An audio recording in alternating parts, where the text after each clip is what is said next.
মির্জা ফখরুল, মির্জা ফখরুল দেখেন, এই যে মির্জা ফখরুল,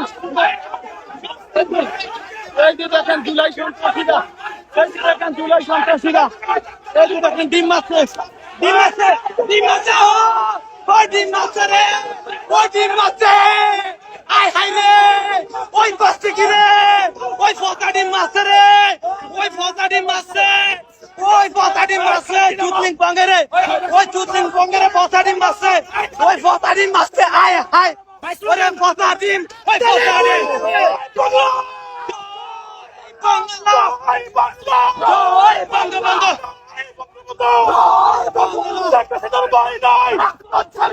হাসিনাকে ফিরানোর জন্য বাংলাদেশের সুশীল মারানির পোলারা বিভিন্ন রকমের উপায় খুঁজা বেড়াইতেছে। এক এক রকমের এক এক উপায় তারা খুঁজতেছে। ব্যবসায়ী মহল থেকে একরকম উপায় খুঁজতেছে। তারপর হচ্ছে আমাদের বড় বড় বাহিনী, যেই বাহিনীগুলো আছে, পুলিশের বাহিনী থেকেও আওয়ামী লীগের যে সমস্ত দোসররা আছে তারা উপায় খুঁজতেছে। সেনাবাহিনীর যে সমস্ত দোসররা আছে সেই সমস্ত সেনাবাহিনীর দোসররা খুঁজতেছে, সুশীল মারানির পোলারা খুঁজতেছে, সাংবাদিক মহল থেকে খুঁজতেছে, তারপর হচ্ছে বিভিন্ন মহল থেকে তারা খুঁজতেছে আওয়ামী লীগকে কীভাবে বাংলাদেশের রাজনীতিতে ফিরানো যায়। আওয়ামী লীগ কি আদৌ বাংলাদেশের রাজনীতিতে ফিরতে পারবো? আমি সেই সমস্ত সুশীল মারানির পোলাদেরকে জিগাইতে চাই, আওয়ামী লীগকে কোন যুক্তিতে আপনারা বাংলাদেশের রাজনীতি ফিরাইতে চান? কখনই কি কোনো শহীদের বাবাকে যায় জিজ্ঞাসা করছেন যে বাবা, আপনার সন্তান তো ওই আওয়ামী লীগের কাছে শহীদ হয়েছে, আওয়ামী লীগকে কি বাংলাদেশের রাজনীতিতে ফিরানো যায়? কখনো কি সেই অঙ্গহানি করা সেই সন্তানটাকে জিজ্ঞাসা করছেন যে ভাই, তুমি তো সেই আওয়ামী লীগ দ্বারা নির্যাতিত হইয়া তোমার একটা অঙ্গ হারা হইছ, আওয়ামী লীগকে কি আবারও সুযোগ দেওয়া যায়? আপনি কি কখনো জিজ্ঞাসা করছেন সেই অন্ধ ভাইটাকে, যে সারা জীবনের জন্য অন্ধ হয়ে গেছে, তাকে কি কখনো জিজ্ঞাসা করছেন ভাই, তুমি তো অন্ধ হইছো আওয়ামী লীগের বুলেটে, আওয়ামী লীগের সেই লেলেয়া দেওয়া সেই পুলিশ সন্ত্রাসীদের বুলেটে তুমি অন্ধ হয়ে গেছো, আওয়ামী লীগকে কি বাংলাদেশের রাজনীতিতে ফিরানো যায়? কখনো তো জান নাই।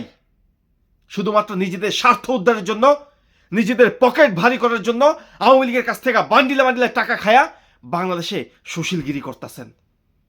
নিজের বিবেককে একটাবার প্রশ্ন করেন, এই বাংলাদেশে যারা শাপলা চত্বরে গণহত্যা চালাইছে তাদেরকে কিভাবে আপনি রাজনীতিতে আবার ফিরাইতে চান? যেই আওয়ামী লীগ এই বাংলাদেশে পিলখানা হত্যাকাণ্ড চালায়া 57 জন চৌকস অফিসারকে হত্যা করছে, তাদেরকে কিভাবে আপনি এই বাংলাদেশে আবারও রাজনীতি করার সুযোগ করে দিতে চান? আপনি কি দেখেন নাই সেই সমস্ত হত্যাযজ্ঞ? আপনি দেখেন নাই এই বাংলাদেশে আয়নাগর বানায়া যে সমস্ত বিনা অপরাধের বাংলাদেশের ভিন্ন মতাধর্মের মানুষদেরকে তারা দিনের পর দিন, রাতের পর রাত, মাসের পর মাস, বছরের পর বছর ওই আয়নাগরে বন্দি করে টর্চার করছে? সেই সমস্ত আয়নাগর পোষণকারী সেই আওয়ামী লীগকে আপনারা আবার রাজনীতির মাঠে ফিরাইতে চান? আপনাদের কি শরম নাই? হায়া বলতে কিছু নাই আপনাদের কাছে? নাই আপনাদের শরম লজ্জা কিচ্ছু নাই আপনাদের? আপনারা কোন আওয়ামী লীগকে ফিরাইতে চান, যারা গত 15 বছরে হাজার হাজার কোটি টাকা এই বাংলাদেশ থেকে পাচার করছে বিদেশের মাটিতে? তাদের নিজস্ব ব্যাংক ব্যালেন্স বানাইছে বাংলাদেশটাকে তলাবিহীন ঝুড়িতে পরিণত কইরা। আপনি কোন আওয়ামী লীগের কথা বলেন? যে আওয়ামী লীগকে নিয়ে এসা আমরা এক্সক্লুসিভ নির্বাচন করব? আবার কেউ কেউ বলে আমরা ভালো আওয়ামী লীগারদেরকে খুঁজা আওয়ামী লীগকে প্রতিষ্ঠিত করব। আরে ভালো আওয়ামী লীগের কারা এখানে? ভালো আওয়ামী লীগের বলতে কোনো আওয়ামী লীগ নাই। আওয়ামী লীগের এ থেকে জেড পর্যন্ত সম্পূর্ণ বটম খারাপই খারাপ। তারা কখনো ভালো হইতে পারে না, তারা কখনোই ভালো হইতে পারে না। তারা শুধু নিজেদের স্বার্থ ছাড়া কখনোই রাজনীতি করে নাই। কাকে নিয়ে আসবেন? আওয়ামী লীগের একজন ওই গ্রাম পর্যায়ের সেই চেয়ারম্যান রে? আরে সেই বেড়াও তো দেখছে কত 15 বছর ধরে জুলুম নির্যাতন অত্যাচার হইতেছে। সে কখনো কথা বলছে আওয়ামী লীগের এই জুলুম নির্যাতন অত্যাচারের বিরুদ্ধে? কথা বলে নাই তো। তাহলে সে কিভাবে ভালো হইল? সে তো ভালো হয় নাই। আওয়ামী লীগের জুলুম নির্যাতনের বিরুদ্ধে যে সমস্ত নেতাকর্মীরা কথা বলছে তাদেরকে আপনি ভালো বলতে পারেন। যারা পদত্যাগ করছে গত 15 বছরে তাদেরকে ভালো বলতে পারেন, কারণ তারা এই অত্যাচার এই নির্যাতন সহ্য করতে পারে না দেখেই আওয়ামী লীগ থেকে তারা পদত্যাগ করছে। তাদেরকে ভালো বলতে পারেন। তাদের সংখ্যা কতজন? নাই তাদের সংখ্যা, নাই তাদের সংখ্যা। যত লুটপাট হয়েছে বাংলাদেশে গত 15 বছরে, এ থেকে জেড পর্যন্ত সবাই লুটপাটের সাথে সামিল। সবাই ঐক্যবদ্ধভাবে এই বাংলাদেশ থেকে লুটপাট করছে, খোকলা বানায় ছাইড়ে দিছে। অতএব আওয়ামী লীগকে নিয়ে যারা সুশীলগিরি দেখাইবেন, তাদেরকে এই বাংলাদেশে আগামীতে জাতীয় দুশ্মন হিসেবে গণ্য করা হবে, ভারতীয় দালাল হিসেবে গণ্য করা হবে সেই সমস্ত বাটপারদেরকে। এই সমস্ত বাটপার থেকে দূরে থাকবেন ভাই, আপনাদেরকে বলি। এই বাটপাররাই রয়ের প্রেসক্রিপশনে এই বাংলাদেশে আবারও ফ্যাসিবাদ তৈরি করার অপচেষ্টায় বাইতা উঠছে। এই বাংলাদেশের মানুষদেরকে এরা শান্তিতে থাকতে দিব না। এরা চায় না বাংলাদেশের মানুষ সুস্থভাবে এই বাংলাদেশে থাকুক।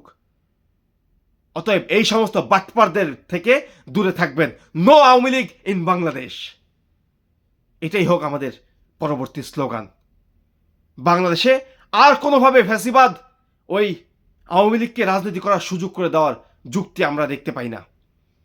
শহীদের বাবারা কান্না করে, আহতরা কান্না করে, চোখ হারানো ভাইরা, তাদের বুকের ভিতরে যে যন্ত্রণা, সেই যন্ত্রণা কখনো আপনারা বুঝবেন না যারা সুশীলগিরি দেখায় আওয়ামী লীগকে বাংলাদেশের রাজনীতিতে আবার ফিরাইতে চান।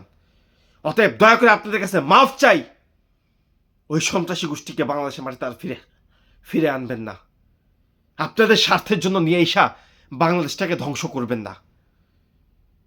ভালো থাকবেন সবাই, সুস্থ থাকবেন। আমার এই চ্যানেলটি নতুন, অবশ্যই সাবস্ক্রাইব করে পাশে থাকবেন। ভালো কিছু উপহার দিব, সত্যের সাথে থাকব, ন্যায়ের পক্ষে থাকব, সত্যকে আঁকড়ে ধরে সত্য এবং বস্তুনিষ্ঠ আপনাদের সামনে উঠে ধরব। আসসালামু আলাইকুম, ভালো থাকবেন সবাই।